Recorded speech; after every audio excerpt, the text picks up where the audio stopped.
नमस्ते। आज हम भारत के वर्चुअल डिजिटल एसेट यानी वीडीए के रेगुलेशन पर मिले कुछ दिलचस्प दस्तावेजों पर गहराई से नजर डालेंगे। नमस्ते। एक तरफ तो रिपोर्ट है कि भारत क्रिप्टो अपनाने में दुनिया में लगातार दूसरे साल सबसे आगे है। हाँ, चैनालिसिस की रिपोर्ट। हाँ, और नैस्कॉम का अनुमान है कि 2030 तक यहाँ सोचिए 8 लाख नौकरियां भी बन सकती हैं। काफी बड़ी संख्या है। लेकिन दूसरी तरफ रेगुलेशन पर भारी कंफ्यूजन है, अनिश्चितता है। सुप्रीम कोर्ट ने भी अभी सवाल उठाया कि क्या रोक लगाना जमीनी हकीकत से आंखें मूंदना नहीं है। बिल्कुल। तो चलिए इन स्रोतों की मदद से इसी उलझन को, इसी विरोधाभास को समझने की कोशिश करते हैं आज। ठीक है, तो हमारे पास ये एनालिसिस, नैस्कॉम और कुछ लेख हैं वीडीए रेगुलेशन पर। मिशन यही है कि इनकी मदद से समझें कि भारत में चल क्या रहा है, चुनौतियां क्या हैं और आगे क्या हो सकता है। सही कहा। ये बात मुझे वाकई चौंकाती है कि इतनी रेगुलेटरी दिक्कतों के बावजूद भारत क्रिप्टो अपनाने में इतना आगे कैसे है। भारतीय निवेशकों ने करीब $6.6 बिलियन लगा दिए इसमें। हाँ, ये आंकड़ा काफी बड़ा है। और आरबीआई तो अगर देखें 2013 से चिंता जता रहा है। 2018 में तो उन्होंने वो वित्तीय संस्थानों पर वीडीए लेनदेन पर रोक भी लगा दी थी। हाँ, वो रोक लगाई थी जिसे फिर 2020 में सुप्रीम कोर्ट ने हटा दिया था। हाँ, लेकिन उसके बाद भी कोई साफ रेगुलेटरी फ्रेमवर्क तो आया नहीं। तो सरकार ने क्या किया, 2022 में टैक्स का रास्ता अपनाया। टैक्स वाला रास्ता। हाँ, इसमें 2 चीजें थी खास।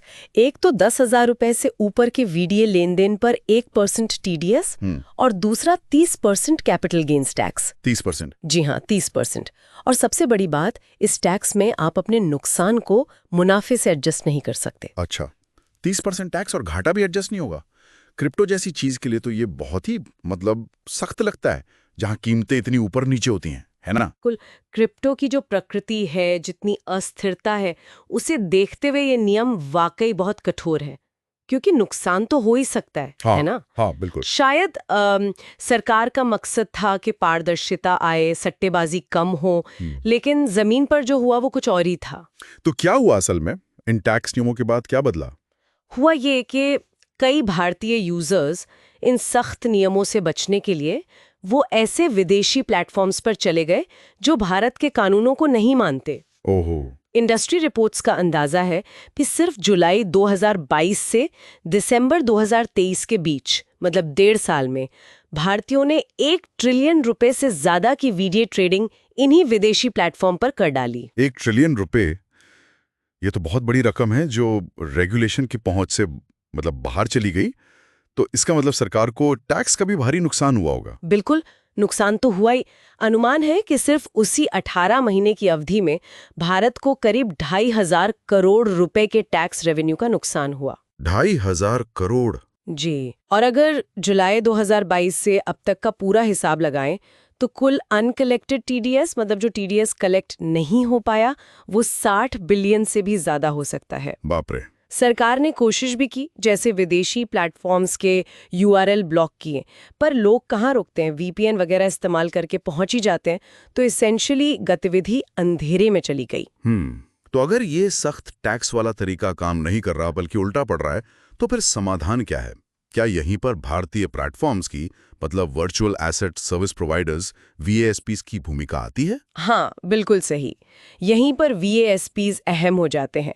देखिए, आईएमएफ, एफएसबी, फैटएफ जैसी बड़ी अंतर्राष्ट्रीय संस्थाएं भी यही मानती हैं कि वीडीए का अगर प्रभावी रेगुलेशन करना है तो वो घरेलू नियमों का पालन करने वाले वीएएसपीज के जरिए ही हो सकता है। अच्छा, कैसे? वो इसलिए क्योंकि ये रेगुलेटर्स के लिए आंख और कान की तरह काम कर सकते हैं। वो पारदर्शिता लाते हैं और मनी लॉन्ड्रिंग या टेरर फाइनेंसिंग जैसी गैर कानूनी चीजों को रोकने में मदद करते हैं। और क्या भारतीय वीएसपीज इसके लिए तैयार दिखें? ये दस्तावेज क्या बताते हैं इस बारे में? हाँ, दस्तावेज यही दिखाते हैं कि भारतीय वीएसपी प्लेटफॉर्म नियमों का पालन करने और फाइनेंशियल इंटेलिजेंस यूनिट इंडिया, मतलब FIUIND के साथ सहयोग करने को तैयार हैं। बल्कि FATF ने उनकी मनी लॉन्ड्रिंग और टेरर फाइनेंसिंग रोकने की कोशिशों की तारीफ भी की है।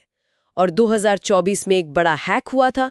उसके बाद कई भारतीय एक्सचेंजों ने अपनी साइबर सुरक्षा भी मजबूत की है, बीमा फंड भी बनाए हैं। ये तो काफी सकारात्मक बातें हैं, लेकिन फिर वही सवाल मन में आता है, अगर भारतीय वीआईएसपीज इतने तैयार हैं तो मौजूदा नीतियां यूजर्स को उनसे दूर क्यों धकेल रही हैं, विदेशी गैर अनुपालन वाले प्लेटफॉर्म्स की तरफ? क्या यही असली टकराव है? यूजर्स को ज्यादा जोखिम वाले विदेशी प्लेटफॉर्म्स की ओर भेज रही हैं। इससे यूजर का रिस्क तो बढ़ता ही है, साथ में सरकार टैक्स रेवेन्यू भी खो देती है। जबकि अगर सही रेगुलेटरी माहौल हो तो भारतीय वीएएसपीज ज्यादा सुरक्षित, ज्यादा पारदर्शी विकल्प बन सकते हैं। तो मतलब सिर्फ टैक्स पर जोर देने से बात नहीं बनेगी? नहीं, सिर्फ टैक्स पर जोर देने की बजाय एक संतुलित, व्यावहारिक और भविष्य को ध्यान में रखकर बनाया गया रेगुलेटरी फ्रेमवर्क चाहिए। उसकी सख्त जरूरत है। तो कुल मिलाकर इन दस्तावेजों से जो तस्वीर उभर रही है वो ये है कि भारत वीडीए को लेकर एक बहुत ही अहम मोड़ पर खड़ा है।